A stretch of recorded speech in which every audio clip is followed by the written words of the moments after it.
paiksin natin, ibig sabihin, kumbaga ako, maliit ang sahod ko, siya mas malaki isang araw. So nagkakaroon ng problema.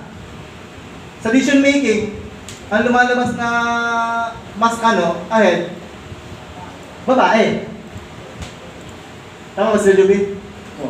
Kaya doon kami madalas po nagkakatalo. Kasi alam ko magkano kinikita ng isang tendera sa cellphone-an. At ako, lang, kung sabihin sa minimum na ako. Siya, more or less, tumataas, bumaba, pero karamihan, mas tumataas. Hindi ko alam, nakabili siyang lupa sa Cebu. So gano'n, parang alam ko na meron siyang mas malaking kikita sa akin. So ako nag-expect na kapag nawalan ako, meron siyang may lalabas. So doon nagkakaroon ng problema. Kaya sabi ko, pag gano'ng sitwasyon, asan ka ako kinikita mo? Yeah. Kumbaga, umaasa ako, then alam ko, ang sahod ko sakto lang. Ako, umaasa ko na malaki siyang kumita. Kaya ang problema ito, nangyari, dahil nga doon, sa kita na yon ay na-overpower yung lalaki. Pero buti na lang, kahit wait, sa salita ng payon, naging Kristyano po ako. Naging Kristyano siya, nauna sa akin, naging Kristyano din ako. Kumbaga, ayos yung pamumuhay pati bilang mag-asawa. Di ba? Kaya dito nagkakaroon po ko ang parang pag financial problem po lalo na kapag ang madalas kapag pera po ang pinag-uusapan po talaga ako aminin po si Sir Juby mas magaling dumiskarte pagdating po sa financial po na aspeto. Meron siyang malakas ng kanyang personality, malakas ng loba. Pwes ka lang, dahil kung dito kaya pong ipagano ng babae, ma-overcome po ito, ma-overpower yung lalaki. At kung tayo talaga sa pangating binasang Kristyano, na kung ang lalaki ay na-overcome po ng babae, ibig sabihin, hindi tayo nagpapasakop sa Panginoon. Kasi inibigay po dyan, na sabi nga dyan, ang Panginoon Jesus bilang ulo, dapat magpasakop po tayo bilang nasakupan niya. At bilang nasakupan niya, wala po tayong karapatan na lumabag kung anong patakaran ang inuutos sa atin natin mahal na Panginoon. Diba? So, ayun po. Nabilang isang Kristyano, okay? Wife must submit to her husband completely. Dapat buong buo po tayong magpapasakop mga babae. Okay po ba mga babae? Yes. Okay po ba? Yes. Okay, kailangan po talaga yun. Okay? Kasi kung hindi ko yung gagawin yan, gawa po tayo. Okay? Kasi mayan po ang maganda para magkaroon po tayong struggle sa loob po ng ating pamilya. No. Why is it necessary for the wife to submit to her husband completely? So bakit kinakailangan na ang asawang babae ay magpasakop sa kanyang asawa ng buong buo? Bakit nga ba, Brother Raymond? Ito po. Because husband is the head of the family. Siya po ang itinalaga ng ating ama bilang manguna po sa loob ng kanyang tahanan. So, ibig sabihin, kapag ang lalaki po ang siyang nanguna sa loob po ng tahanan, yung pong nasakupan niya ay kailangan pong sumunod. Pero sa tingin ko naman po yata, baka ma-misinterpret po. Bilang, sabi nga, bilang leader po ng tahanan, baka yun nga daw ni Pastor Nakaran na ma-lording po tayo. Na kung anong ipatupad ng tatay, kailangan itong gagawin ng sambahayan. So, dapat hindi po ganun bilang mga leader po ng tahanan, bilang ama ng ating tahanan. Lalo na kung tayo po ay mga Kristiyano. So lagi po tayo nakasangguin dapat sa ating mahal na Panginoon. So sa lahat natin decision yung gagawin bilang mga ama, kung meron tayong mga pagpaplanuhan po, so mas maigit na pag-usapan. Pero syempre, ang magbibigay ng parang pinaka-approval, walang iba po ang lalaki. Kasi siya po ang inilagay po ng Diyos para pangunahan po ang kanyang sambahayan. Especially sa loob po na tahanan. Okay. At kung mapansin natin, di ba, bakit lalaki? Hindi ba pwedeng babae ang manguna sa loob ng tahanan? Di ba pwedeng bantayan ng Brother Raymond? Yung pwede lalaki magpasakop sa asamang babae. Kasi bakit hindi ganun nangyari yun? Kasi magkakaroon po tayo ng problema. Lagi po tatandaan, kahit ang isang babae po ay strong, ang kanyang personality, ang kanyang emotional po ay mahina po. Aminin po natin. Mahina po ang personality po na sa panlabas, akala natin matibay. Pero pag hindi po sa emotional, doon po mabagsak ang babae po. Sa decision making, okay sa una, pero bandang doon parang parang dadalawang isip. So ganun po ang mga babae po. Okay. So hindi ko po dinadown ang mga babae. Pero sa tingin ko po, yun po talaga isa sa pinakaano ng main reason. Ang mga babae kasi, kahit nasabihin mataas ang kanilang ang karakter, minsan maramdaman bigla lang bumabagsak na lang po yan. Ang isa din po sabi ni Rysel, ang isang babae daw po kapag umiyak po ay isang talunan na babae po. Ang mga babae po kasi masyadong malihim po. Na ayaw pang, minsan tumataas ang ego nito. Na kahit hindi nila kaya, pipilitin lang sabi ng kaya nila. Dahil nga dun sa karakter na po yun. Pero bakit nga ba hindi babae ang naging ulo ng tahanan? Okay, letter B. Because husband is responsible for his wife. So unang-una, ang lalaki po ay merong responsibilidad sa kanyang asawa. Okay? So ibig sabihin, kapag responsibilidad, ang asawang babae po natin ay cargo-cargo po natin mga lalaki. Tama po ba? Ngayon, kapag isang babae ay sumakilawang bahay, pananagutan po natin sa ating mahal na Panginoon. At syempre, kapag responsibilidad po tayo bilang lalaki po, so lahat ng pangailan po ng babae ay kailangan na po natin maibigay. Tama po ba? So ito pong topic na ito, medyo mahirap po para sa amin po, sa akin bilang mag-asawa.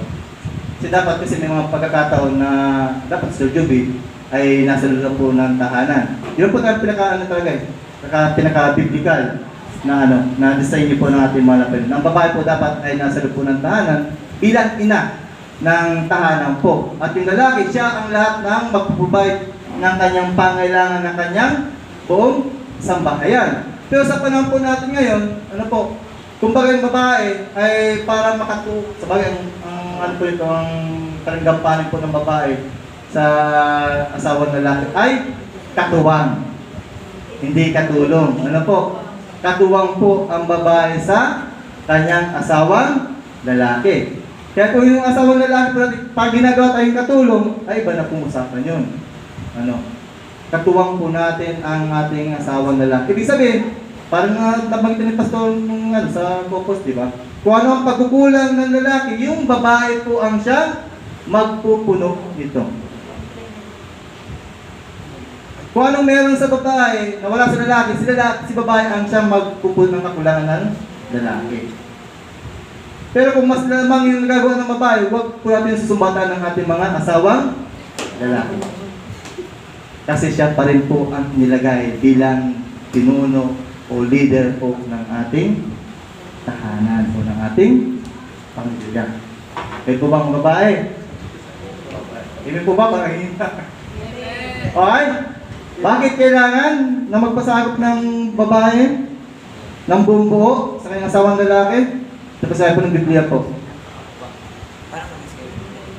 Genesis chapter 2 verse 15.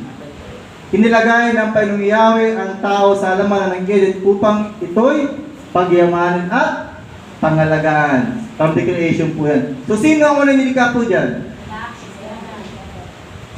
Si Adam po. Okay. Sabi ko kanina, bakit di nilikha ang babae? So, ibig sabihin pa lang, sa from the creation pa lang, lalaki na kagad ang binigyan ng authority para pangalagaan ang sanlibutan. At sa panating bilang mananampalataya, from the creation pa lang, sa ating bilang isang Kristyano, ang asawang lalaki o ama ang siyang mangangalaga sa loob po ng ating tahanan at pagyayamanin yung kanyang nasa sakupan. So dapat tayong mga lalaki, dapat i-provide po natin ang lahat ng pangailangan. Unang-una yung pangailangan po ng ating asawa. Pangalawa yung pangailangan po ng ating pamilya o ng ating mga anak po. Kaya hindi po talaga po pwede na mas magibabaw o balikan natin ang senaryo na ang babae ang siya maging leader po na tahanan. Okay? So, later po napakinggan natin yung kwentong ito, di ba? Na sabi ko na may isang kwento na yung babae ay malakas ang kanyang posisyon sa kanyang kumpanya at yung kanyang asawa ay mababa lamang ang kanyang posisyon dito. Ang tanong, pagdating ba sa bahay, ang babae ba kailangan bang ganun pa rin ang kanyang karakter? So dapat hindi. Kumbaga, kung sa trabaho, okay, kung kaya mong utusan yung asawa bilang sa trabaho, dahil trabaho niya, kaya mong utusan yun. Kung mapapay natin yung senaryo, sa circular, dahil ikaw ang among babae, ikaw ng kakayanan, at yung asawa mong lalaki ay nasa mababa lang na antas, so, kaya karapatan mo na utusan siya. Pero pagdating sa loob ng bahay, ibang usapan na yun. So magkakaroon ng magiging baliktad po yun. Kumbaga yung babae, ang siyang papasak sa kanyang asawa. At yung lalaki ang siyang magiging leader, ito pinaka-leader ng tulog ng tahanan. Kaya po, malinaw po mga kapatid, mga asawang babae. So wag po natin ma-overpower ang ating mga asawang lalaki. Tapos kung gagawin po natin yan, ay hindi po tayo nakakasunod sa kautusan po ng ating mahal na Panginoon. At syempre, ang resulta nun ay walang kapayapaan po. Yung contentness niya. Kasi magkakaroon po ng paangatan yan. Ano po? Pangalawa,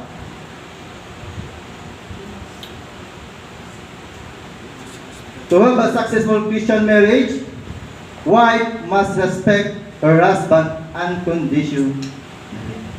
So dapat bilang isang asawang babae daw po, mga asawang babae, irespeto po natin ang ating mga asawang lalaki kahit hindi respeto yung asawa po natin. Kahit na mayroong mga attitude ng ating asawang lalaki na kahit hindi kaaya-aya sa ating sarili bilang sa asawang babae, kailangan po natin silang irespeto ng walang hinihinging kapalit. Amen po ba mga babae po? Kasi yan po ay utos po ng ating mahal na Panginoon. Ibig sabihin, sa lahat ng desisyon natin gagawin po, kapag itinatupad ng asawang lalaki, so kailangan natin irespeto. Pero mas mainam, sabi mo, huwag po natin magkaroon tayo ng kaisipan na maging lording. Kung meron tayong pinagpaplanuhan ng isang bagay, so mas maigi na pag-usapan. Pero dapat, ang lalaki, siya mo, para sa leader lang din yan eh. Diba? Dapat sa leader po, yung leader muna merong plan, magandang plano. Si wife, susuporta. Ngayon, kung si wife naman ay merong mas magandang plano, si mister, bilang pagrespeto yun sa kanyang asawa, papakinggan nyo to. Hindi papawalang halaga yung sinasabi ng kanyang asawang babae. Kaya tayo bilang isang asawang babae, wife must respect her husband unconditionally. So walang hinihing kapalit na kailangan pong irespeto po natin ang ating mga asawang lalaki. Kahit na mayroong mga pagkakataon ng asawa po natin ay mayroong mga hindi kaya-aya mga pag-uugali. Ano po? Kasi walang perfectong asawa. No? So habang tumatagal ng nai-perfect ang pambuhay ng asawa for a long time sa mga pagsubok na kailang pinagdadaanan. So marami tayo itong, sila si Charis, si Brother TV, yung pinakabata-bata. And the rest kami na. And the rest na sa, matagal na kayo nagsama. Please God naman po dahil nandun po ating pagrespeto po sa ating mga asawang lalaki. Okay. So ano po sasabi po ng Biblia? Bakit kailangan natin respeto ang ating mga asawang lalaki unconditionally? Subalit ito'y para din sa inyo. Kayong mga lalaki, ate sa ano? Verse 23.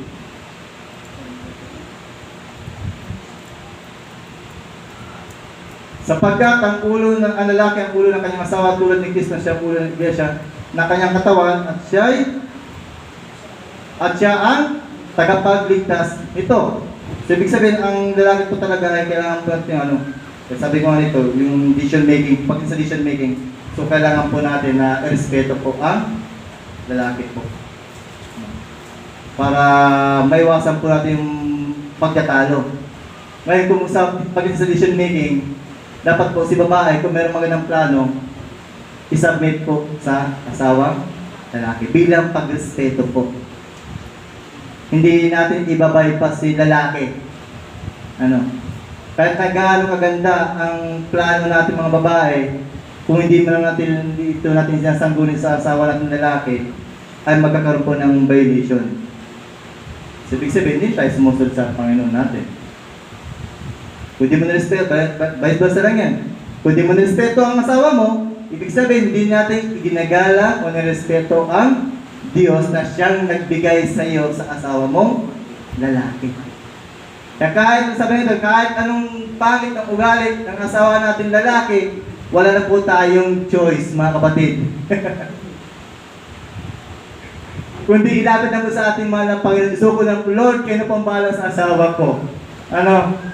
Kahit na marami siyang mga pagkukulang o mga attitude na hindi po kaya-aya sa isang lalaki, so wala po tayong magagawa, ano? Kundi ilapit natin sa ating mahal na Panginoon. Kung si lalaki medyo mahina ang kanyang diskarte, okay, respeto po natin siya bilang asawa po natin lalaki.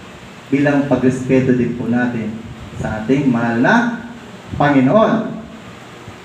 May Father, so bakit natin respeto? Ayan po. Inilagay ng Panginoon ang tao sa laman ng Eden upang ito'y pagyaman at pangalagaan. Okay, so ibig sabihin, si lalaki talaga ang merong responsibilidad. Okay? So kaya kailangan natin ng respeto. Kaya mula sa lupa ay lumikha ang Panginoong Yahweh ng mga hayop sa parang at mga ibon sa ipapawid. Dinala niya ang mga ito sa tao upang ipabaya, si Adam po yan, upang ipabaya rito ang pagbibigay ng pangalan sa mga iyon. Kung ano ang kanyang tinawag, iyon ang naging pangalan ng mga ito. So, ibig sabihin, si lalaki po talaga ang mayroong authority at kailangan din itong respeto bilang mga asawa. Amen po ba mga babae? So, pasensya na po kayo, kukunti po kayo ngayon. Ano po? Ilan na bigay? 1, 2, 3, 4, 5, 6 na mga babae. Ano po? Kaya mapalad po kayo ngayon. Pero ayan, babawit ko sa mga lalaki ng maya. Ano po? Wife must respect her husband unconditionally. So, kailangan po natin respeto po ang ating asawang lalaki kahit ano po ang kanyang kahinaan, kahit po ano ang kanyang mga pagkukulang po natin. So, kailangan po natin respeto siya. Okay? Unang-una, kailangan po natin siyang kailangan po natin magpasakop mga babae sa ating mga asawa. Kasi siya ang nilagay ng ating mga Panginoon para tayo pangunahan. At siya rin po, ang mga lalaki rin po ang mayroong responsibilidad sa loob po ng ating tahanan. At pangalawa, kailangan siyang respeto. Okay? Bilang tayo po ay mananampalatayang Kristiyano. Tandaan po natin, ang kausap po kung din ni Apostol Pablo ay mga Kristiyano po. Ano? Pangatlo, yan. Ako sa sa mga lalaki naman po tayo. Okay? Mga lalaki, handa na po ba kayo dito? Handa na po yung mga lalaki? Ito yung para sa mga husband naman po. Okay? Pakibasa nga po mga lalaki po. 1, 2, 3. Husband must love his wife wholeheartedly. Husband must love his wife wholeheartedly. So, ibig sabihin, mga lalaki, kinakailangan po nating mahalin ang ating mga asawang babae ng buong puso. Ibig sabihin, yung ating pong itinitibok po ng ating puso, walang iba po. Siyempre, unang-una ating mahal na Panginoon. Amen po ba? Pangalawa, ang ating pong mga asawa. Di ba? So dapat po ang ating mga asawang babae, mga lalaki naman, okay? Mahalin po natin ang ating asawang babae ng buong puso. Kahit na gaano ang kanyang laki daw.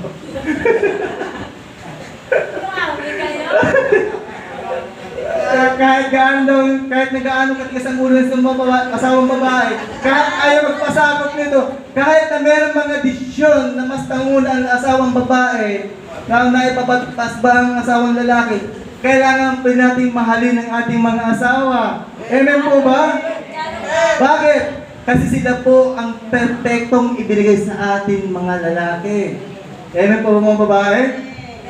Well, nakabawi na kayo, no? Di ba? Ibig sabihin, yung buong puso po natin, yung titibok po natin mga puso bilang asawang lalaki, walang ibang nilalaman ito, kundi ang inyong asawa po. Oh,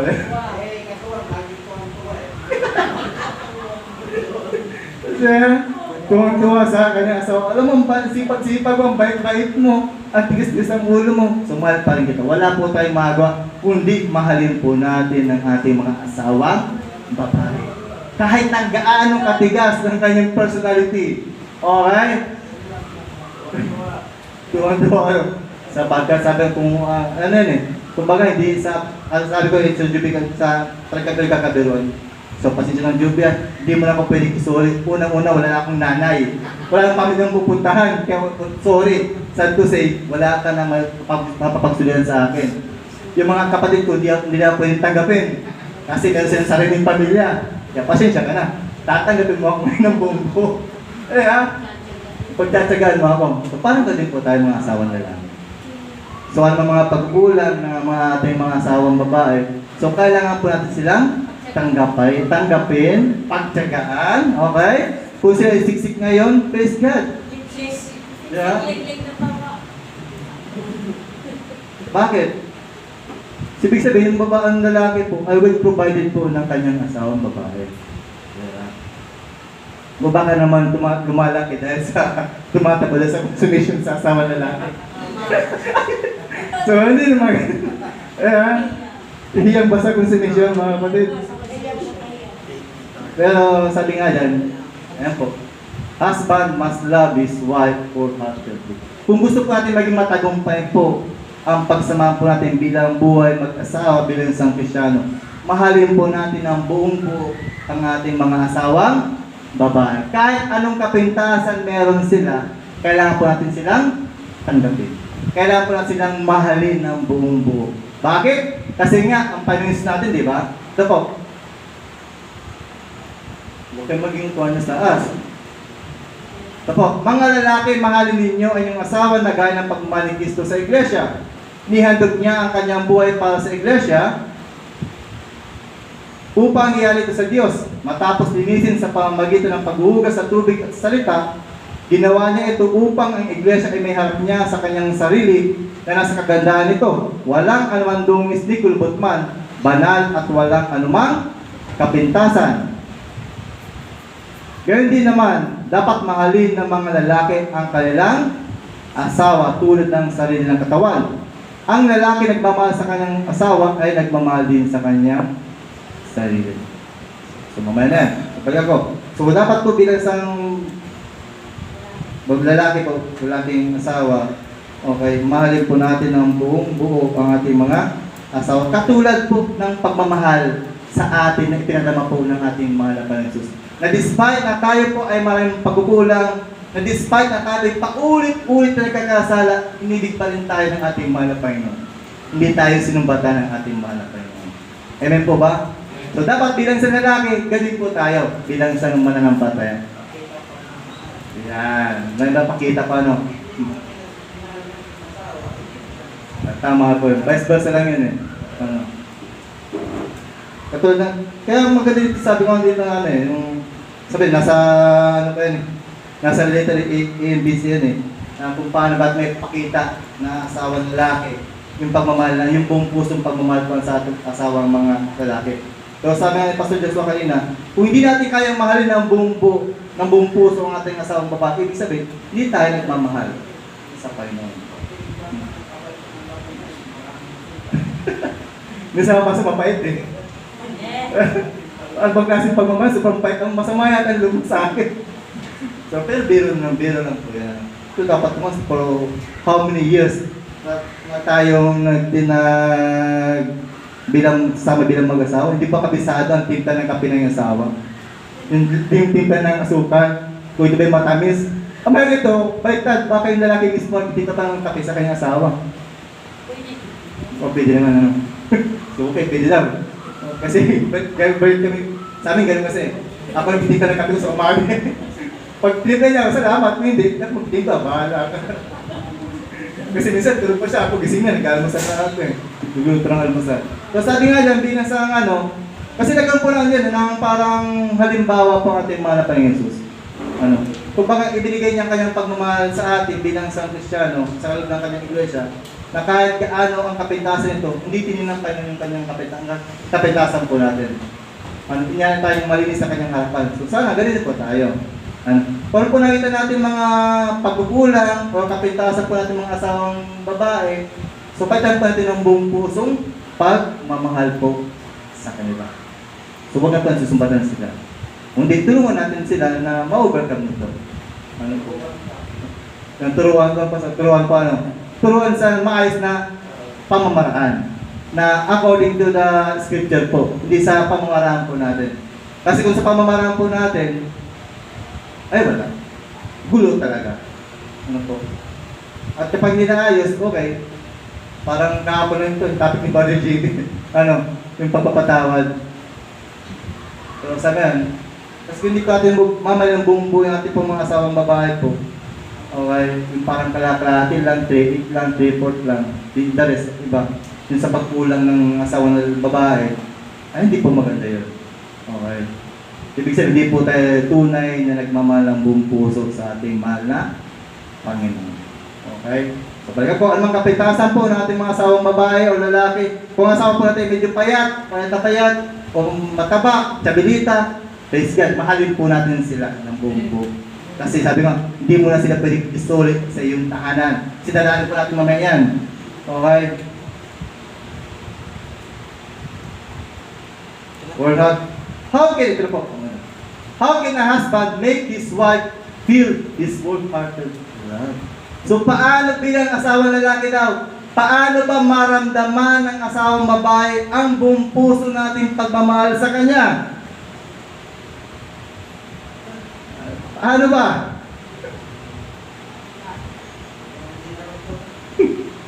Nandun mo mga asawang babae pagmamahal ng mga asawa? Yung buong pusong pagmamahal? Parisa lang yata naging. Diba? Diba?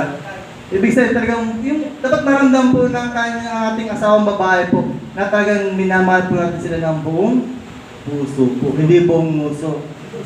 Hindi puro salita po. Kundi buong puso. Paano nga ba, Brother Raymond? Ito po, sinabi po ng ating, ito po. Ito nga by giving his full effort to his wife. Sa pamagitan po ng pagbibigay ng buong effort pa. Yung buong, kumbaga lakas, bibigyan mo sa yung para sa yung asawang babae. Diba? Kumbaga yung lahat ng oras mo, kaya mong ibigay sa kanya. Yung lahat ng pagod mo, bigyan para sa yung asawang babae. Okay. Kumbaga lahat ng pangailangan po ng asawang babae po natin, kaya po natin ibigay. Kung si asawang babae naman natin, na nakita po natin, ay pagod na, anong gagawin? Uutusan ko ba? Sipain. Like po sa pag-Sir Jun, pag sa amin, kaya sabi nga dito, ito po magandang topic para sa buhay po namin ng asawa. Kasi kami po pala nagtatrabaho. Pagdating po sa loob ng bahay po namin, kadalasan po, pagdating po ng bahay, si Sir Jun po ay nakahiga na. So kasi ako matagal makasanay na sana ako sa puyatan, na pagdating sa bahay, kakape muna ako. Pagdating sa trabaho natin sa amin, kakape muna ako. Kunting cellphone. Masandal tulog. Kaya kung bakit hindi ko siya sinusumbatan na dapat bilang asawa, na sabi mo kanina, dahil ikaw ay asawa babae, dapat ikaw mag-provide, yung kakulangan mo sa iyong asawa, di ba? So dahil doon, inunawa ko sa po na pagod ang kanyang isa na pangatawan. bilang pagmamahal ko sa kanya. So hindi ko siya gigisingin. Yung pagising sa umaga, gutom siya. Ikaw kasi di ka kumain, sinisigo pa siya. Kasalanan mo yan. Dapat may pagkain naman tayo, kumain. So ibig sabihin tayo po bilang isang asawa na lang po, para may padawan po natin ang ating pagmamahal sa kanilang buong puso po. Dapat magbigay po tayo ng effort po sa kanila. Ano? Kung nakita mo si asawang babae ay napapagod na, sabihin, basa mo naman yan eh. So kunting huwag naman himas. O, masahay ba? Kunting hilot-hilot ba? Half blast ba? Diba? Kasi medyo censored ko. May mga kabataan po tayo. Masahe na lang. No? Himas. Pag himas ng aso, himas. Dahil mo na lang, asawang pin. Hindi hayop yan. Kundi, masahe mo lang kung ano. Kung kailan mo siyang pagtimpla ng kape, ganito ba, gatas, tubig. Kung kailan mo siya sa lugar ng pagkain, para maibsan ang kanyang pagod. So, kailangan pating gawin yun. Hindi pa yung, gutom ka ba? Sige, kumuha ka yung pagkain mo dyan. Asa na effort mo? At kung may mga pagkakataon naman na bibigay mag-asawa, okay, igalan mo si Mrs. Kami, pinakabinding po na ng UP. Bike. Yun po, araw-araw po nagbabanding yan. Yung kadalasan, iniiwan ko siya kasi palagi ang bago mag-bike. Kaya pag yung sa loob na ng Green Park, na, pero sa highway, inalalayan ko siya, mayroon po sa kalsada po. So, ibig sabihin ko pumakit natin dito, pag nakita po natin asawang babae po rin, pagod po. Lalo po yung mga full-time housewife lang po sa loob po ng tahanan. At trabaho po ng mga asawang babae po ay 24 hours po ang trabaho po nila. Kumbaga, pinakapahinga na lang po nila kapag natulog na ang kailang asawang lalaki at kapag natulog na kailang mga asawang babae po.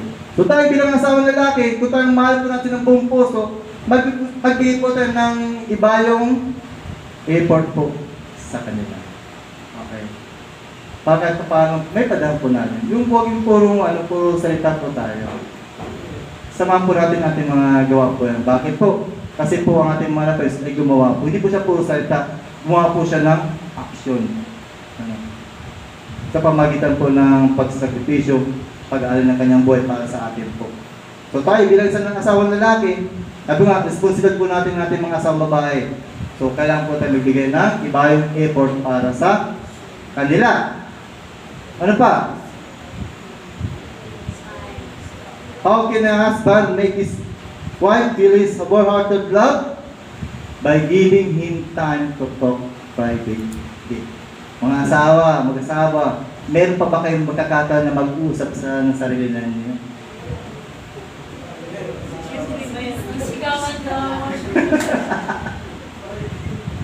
Kasi by giving him time to talk privately. Ba't nasabi ko, ang mga babae po ay very emotional po.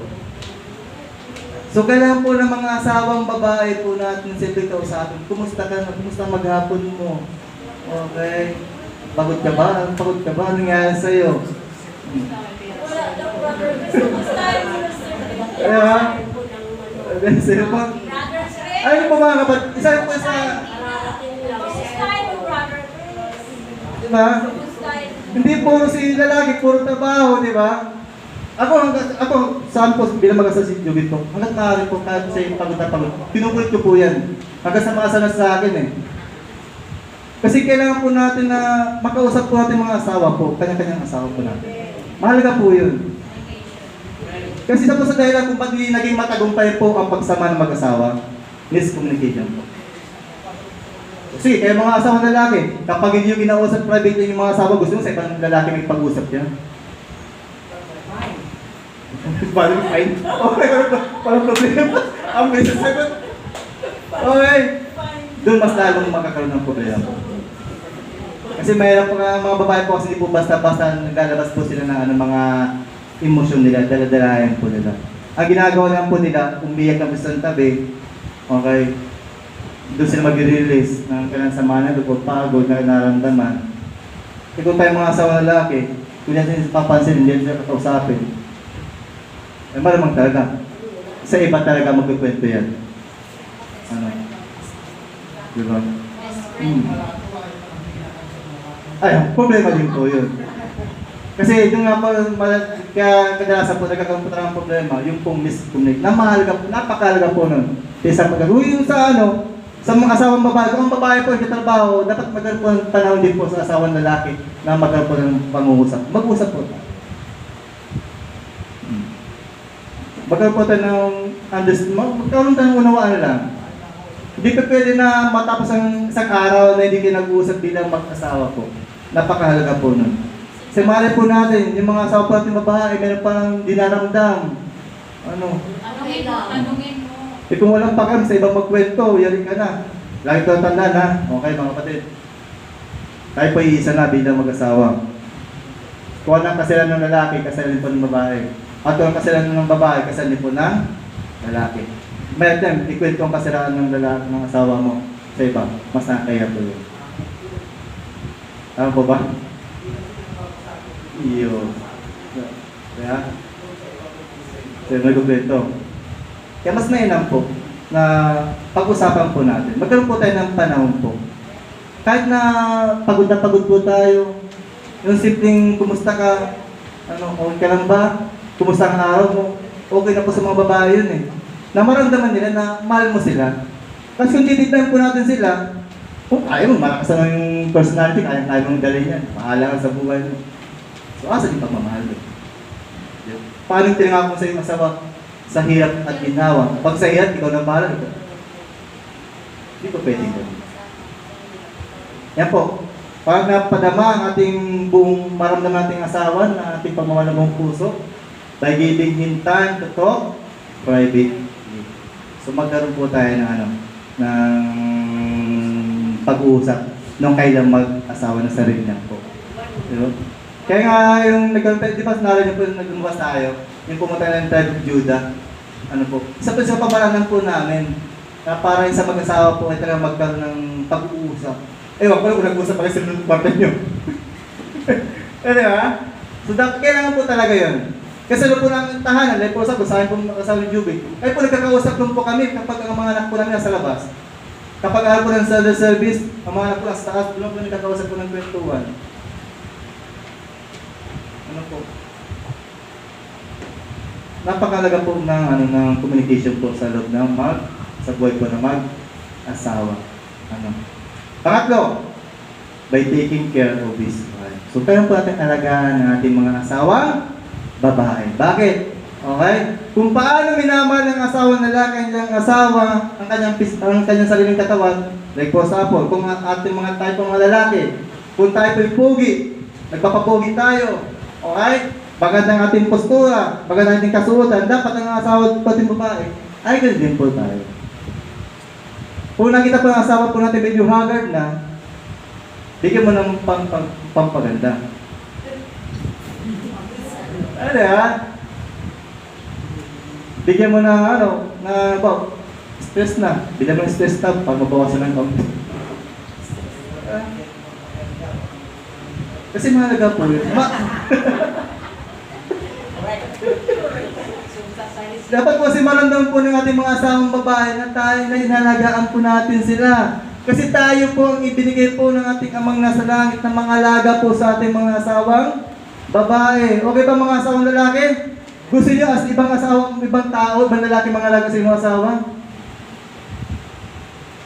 Siguro di kita papayag, ganun po. Kaya tayo bilang isang mananampalataya, bilang ama po ng ating tahanan, alagaan po natin ang ating mga asawa. Okay, gaya po ng pagmamahal po natin sa ating mga sarili. Okay? Kung ang ating katawan na lang, sarili katawan po natin pinapalakas natin, dapat mga asawa din po natin ganun din po. Parang give and take lang po yung mga kapatid.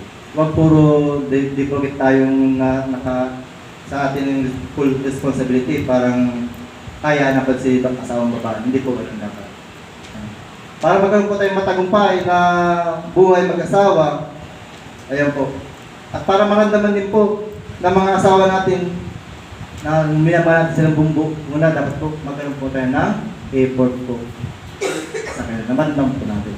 Kumbaga, balik po yung personal po natin. Kung tayo po yung naliligaw sa ating nililigawan, sa ating bagong naging mga ex-girlfriend po, Kung tayo po nagbabiyas ng maraming lugar, dapat ganun po ginagawa po natin sa mga asawang babae ngayon. Kung dati, kahit sa text lang, kumusta ka na? Kumain ka na ba? Anong ulam mo? Anong ginagawa mo ngayon? Sa text lang yun, ang cellphone. Sa personal, ginagawa pa po natin yan. So, tayo na pala ang kalam nun. Dapat inalagaan po natin mga asawa. Papababawan natin sa loob po ng tahanan. Dapat ang mga lalaki po, siya nagkasandot sa kanyang asawang babae. Diba? Inagaw pa po natin mga lalaki yan. Sa tingin ko, hindi po kawalan parte sa lalaki ang gawin yun. Nasa simpleng bagay lang po, ma-appreciate po ng mga babae po yun. Diba? Pangatlo.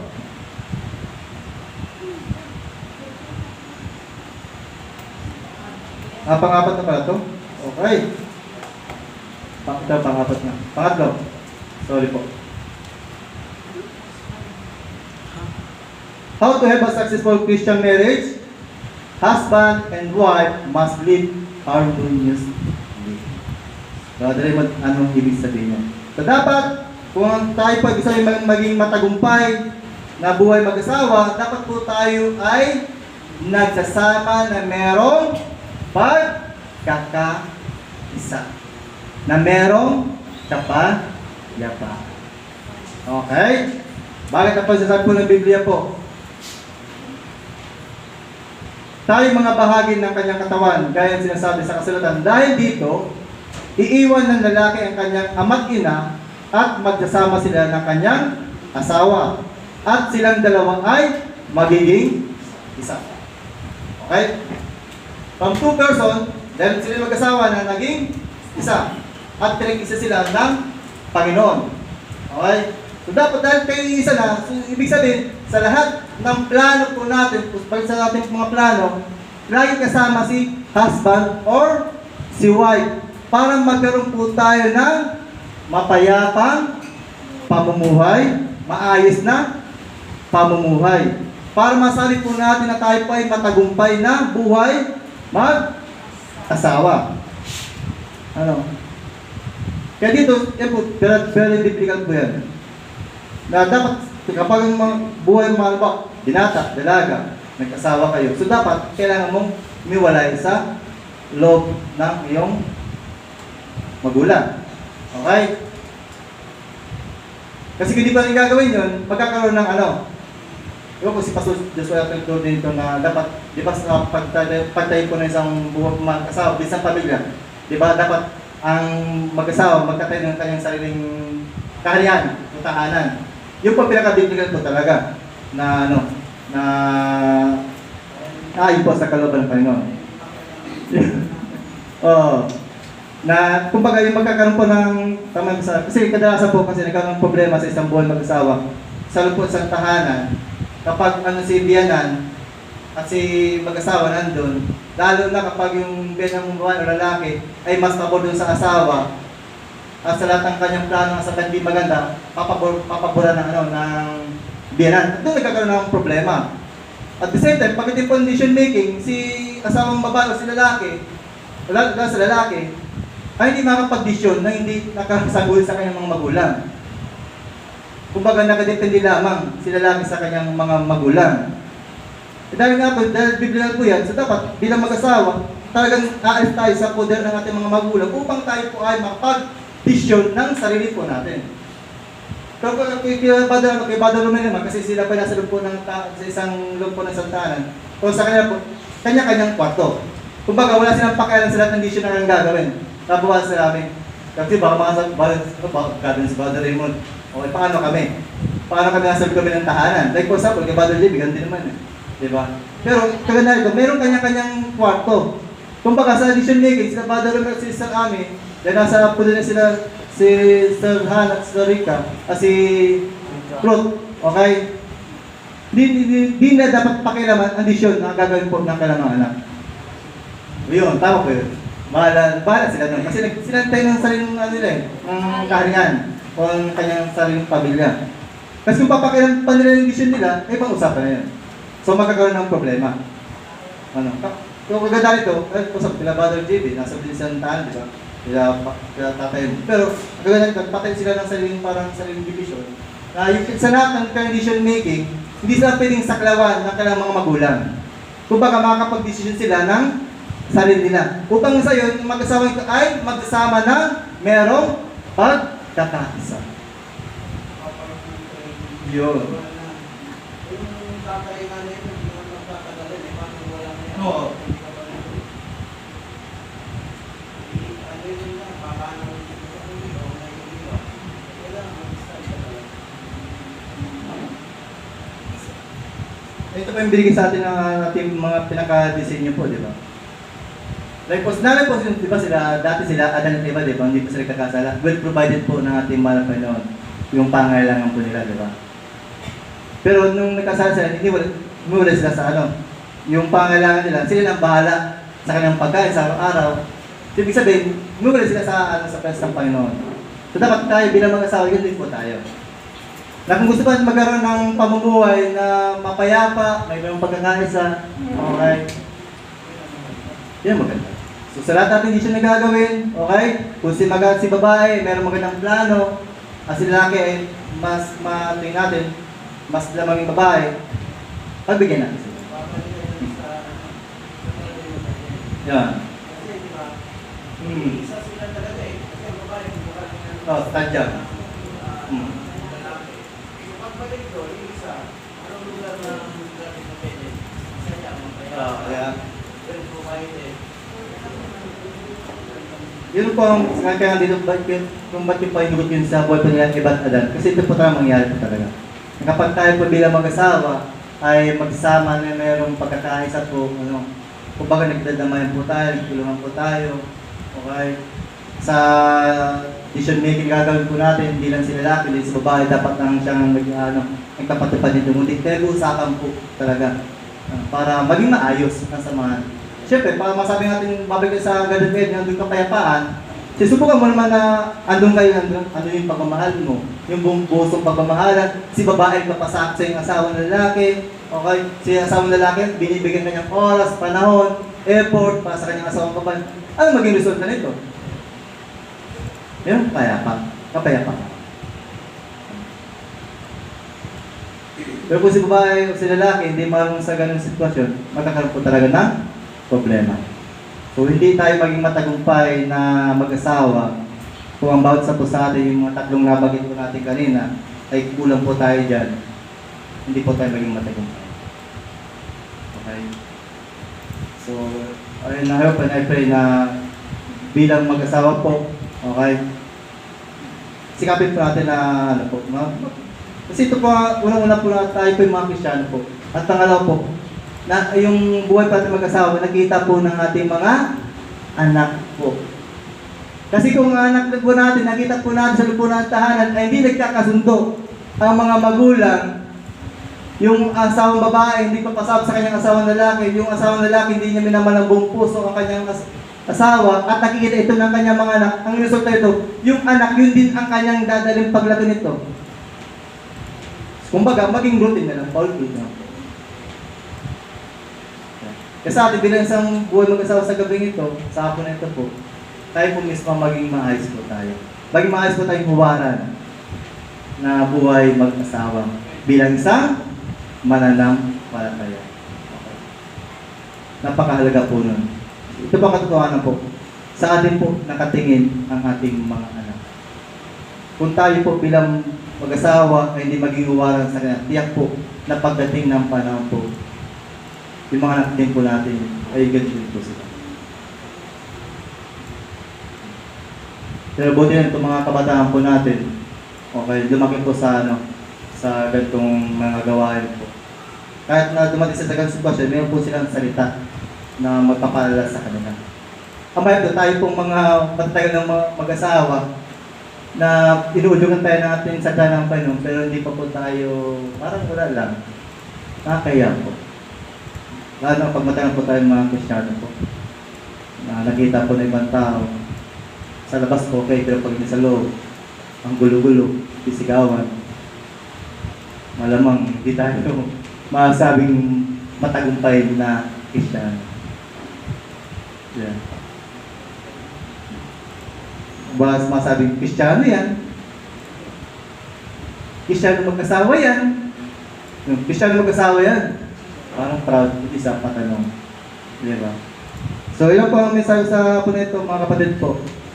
Na sikapin po natin na may sagawa po natin yan. Kasi ito po talaga ang utos po sa atin ng ating mahal na Panginoon. Okay? So sabi ni Jesus, nung nakaraan, standard daw yan. So standard po talaga yan. Okay? Yan po talaga yung mula sa Biblia. Ngayon, nasa atin ang po yan. Kung yan yung susundin yan, okay? Pananagutan na po natin sa ating mahal na Panginoon. Okay po, mga kapatid. So ang conclusion po, ito po. How to have a successful Christian marriage? Wife must submit completely to her husband. Wife must respect her husband completely. Husband, love your wife wholeheartedly. Husband and wife must live harmoniously. So, ibig sabihin po, sa pamagitan ng apat na puntos na yan, doon pa lang natin masabi na tayo po ay matagumpay na mag-asawang Christian. Amen po ba mga kapatid? So may tanong po kayo. Hindi ko alam kung meron si Jubing Nianda about sa mag-asawa. Ano ganyan about? Si tayo po tayo lahat at tayo po manalangin. Yes to Jesus. Amang banal at nakimagpan sa lahat, sa Purito Diyos, kami po ay nagpupurit ka pasalamat sa nangyaring salita mo o Diyos. Salamat sa mga salita mo na hayag, O God, na kung paano pa kami magkakaroon ng matagumpay na buhay mag-asawa, especially kami po yung mga Kristiyano o Diyos na dapat bilang mga asawang babae o Diyos na kami po ay magpasakop po sa itong mga asawang lalaki ng buong puso, panigan ng buong buo, at kailangan po namin sa inyong respeto ng buong buo sapagkat sila po kayo po ang siya nagtalaga sa amin, nagay po sa amin, O God, upang kapangunahan sa loob po na impuntahan ng Diyos. Hallelujah. At bilang mga asawang lalaki ng God, hallelujah, na kailangan po namin magbigay pa ng iba yung effort, ng panahon, ng oras, nakausapin po ng mga asawang babae, panahon babae, upang sa gayon ay malaman po namin ang kanilang mga salubin. At sa lahat po, hindi siya po ang gagawin ng Diyos ay napakahalaga po ng communication with Diyos. So God, maraming salamat. At kung paano ba kami makapamumuhay ng merong kapayapaan Diyos na maayos na pamumuhay, kung kami po ay mamumuhay merong pagkakaisa.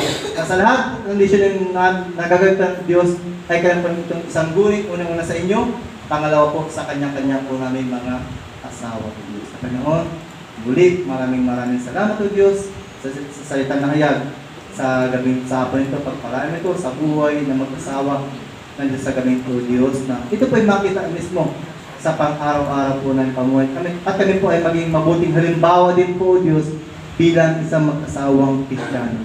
Kaya Panginoon, maraming salamat po, Diyos, na ginawa sa inyong kalagitnaan. Kaya binabalik po namin sa inyo ang pinakamataas na papuri para sa pagsamba at sa pamamahay Jesus. At pagsabi ng Amen.